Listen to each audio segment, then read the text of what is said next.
Hello dear student, কেমন আছো? I hope প্রত্যেকে ভীষণ ভালো আছো। স্ক্রিনের ওপর চক্রবৃদ্ধি সুদের একটা কোশ্চেন দেখা যাচ্ছে, তাই না? এই প্রশ্নটা পড়বো, বুঝবো, তারপর অঙ্কটা করবো। কি বলেছে দেখো, বার্ষিক 8% হারে 5,000 টাকার 1 বছরের 6 মাস অন্তর চক্রবৃদ্ধি সুদ নির্ণয় করো।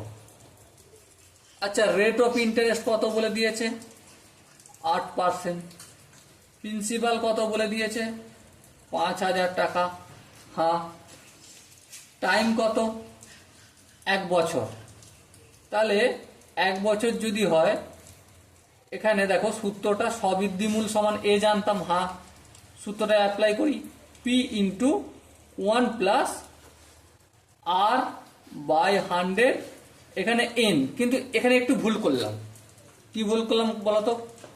এখানে আমি আগের পার্ট 1 বা ইন্ট্রোডাকশন পার্ট যেটা ছিল চক্রবৃদ্ধি সুদের, সেখানে ভালো করে বলে আসছি। কি বলে আসছি সেটা দেখিয়ে দিই একবার। দেখো, 6 মাস অন্তর যখন সুদ দেয় তখন এটা r/2 হয়ে যাবে। এটা কি হয়ে যাবে? 2n হয়ে যাবে, তাই না? হ্যাঁ। তাহলে আমাকে এখানে শুধু আর লিখলে হবে না? 6 মাস অন্তর হচ্ছে, তাহলে 2 লিখতে হবে, আর এখানেও 2 লিখতে হবে। বেশ। এবারে পি মানে কত? 5,000 লিখলাম। 1 প্লাস আর মানে কত? 8, তাহলে 8/2/100 আছে। ওকে। আর 2 এন কত বছর মেয়াদকাল? 1 বছর। 2 ইন্টু কি হবে বলো? 1। 1 বছর টাইমটা হবে এখানটায়।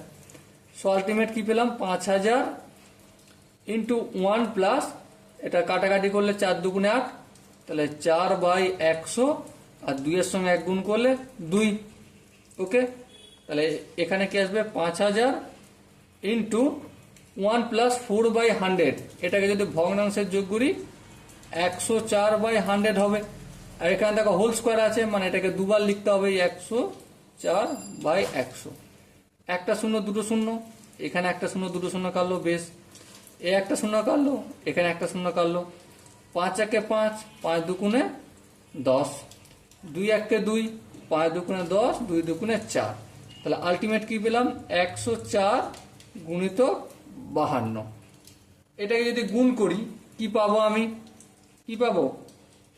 5,408 পাবো। এই 5,408টা কি বলো? স্ববৃদ্ধিমূল। এটা কি? স্ববৃদ্ধিমূল, মানে সুদ প্লাস আসল। তাহলে আসল আমরা জানি। হ্যাঁ, আসল প্লাস সুদ ইকুয়াল টু কত? 5,408 টাকা।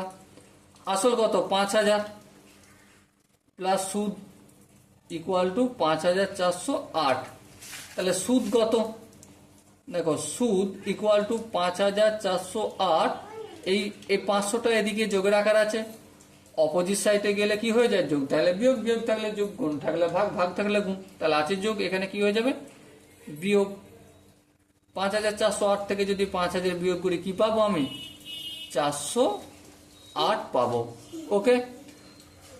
So my dear Watson, I hope প্রত্যেকে বুঝতে পেরেছো। যদি কারো কোনো জায়গায় কোনো স্টেপ বুঝতে অসুবিধা হয়, ডাউট থাকে, তাহলে কি করতে হবে? কমেন্টে জানাতে হবে। ওকে। আর দেখো, এখানে আমি এই যে সূত্রটা ইউজ করেছি পার্ট 1-এ, না? মাথার মধ্যে অবশ্যই রাখতে হবে, বুঝে রাখতে হবে। কি? এন, এন মানে বছরের মেয়াদকাল। কত বছর? দেখো, 1 বছর মেয়াদকাল ছিল, সো এন সমান 1 লিখেছিলাম। কিন্তু এখানে 2n হওয়া মানে কি বুঝতে হবে? 2n করছি যখন, তখন বুঝতে হবে কি 6 মাস অন্তর সুদ দেওয়া হচ্ছে, মানে r/2 হয়ে যাবে। যখন 3 মাস অন্তর হবে, বছরে কটা সুদ দিচ্ছে? তখন বছরে 4টে দিচ্ছে, তাহলে r/4। আর এখানে 4 ইন্টু n হয়ে যাবে। n মানে অ্যাকচুয়ালি এখানে কত বছর সেটা আমাকে ভালো করে লিখতে হবে। ওকে, বোঝাতে কি পারলাম?